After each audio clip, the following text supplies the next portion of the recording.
What's up, guys? Chris. Gonna give my thoughts on this weekend's Robert Guerrero Andre Berto fight. Can't say I'm really looking too forward to this one, but it could turn out to be an alright fight. I saw, Guerrero's coming off that win over Celtic Aiden, where he won the welterweight title. He won a welterweight title.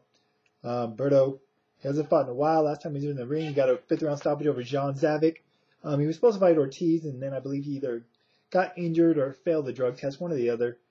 He's been out of the ring for a while, so it was kind of interesting to see that he's going to be coming already back in the title, makes his first fight back. But that's boxing, and considering some of the other contenders out there, 147, it's better than seeing Guerrero versus like a Malignaggi, in my opinion. No disrespect to Paulie, but I just have no interest in a Guerrero-Malignaggi fight. That was like an alternative, so to speak. I'll say this about Robert Guerrero. Still surprised that he moved to welterweight, even though he got a title win there. Don't know what to take from the Aiden win because I don't know what to take from Aiden as an opponent. But I was just surprised when Guerrero skipped 140. I don't think he's really big at welterweight. Even though him and Berto are the same size, have the same reach. I think Berto's a naturally bigger, stronger guy.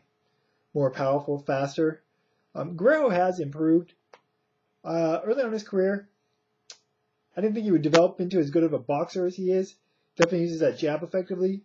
So he's improved his overall skills over the last few years. And it might help against Berto, particularly with that jab.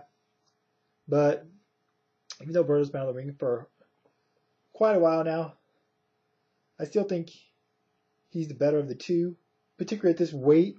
He's more proven. I think he could land some solid shots at Guerrero. I don't know. I'd be curious to see how Guerrero stands up to or can withstand Berto's power at welterweight, because we all know Berto, if nothing else, hits pretty damn hard. So, without getting into a full analysis, big breakdown, I'm going to go with Andre Berto to win this fight. Possibly by stoppage. Like I said, I don't know how Guerrero holds up at 147 just yet. I'll give him the benefit of the doubt, say it goes to a decision. But I favor Berto. I'm not a fan, but for the most part, I think he's a pretty solid welterweight. And I just think he is better overall, if not a better boxer, technical boxer necessarily, than Guerrero. I think he's a better overall fighter than Robert Guerrero. So yeah, one of your guys' thoughts on this fight though. Also, see Ricky Hatton's come back this weekend from 3-year retirement. Since that Pacquiao, we got annihilated, taking on Sinchenko. Obviously, I favor Hatton in this one. Just curious to see how he looks, but curious to hear your guys' thoughts on both Robert Guerrero versus Berto. How do you see that fight going? Who do you see winning and why? And Ricky Hatton's comeback. Thoughts on it?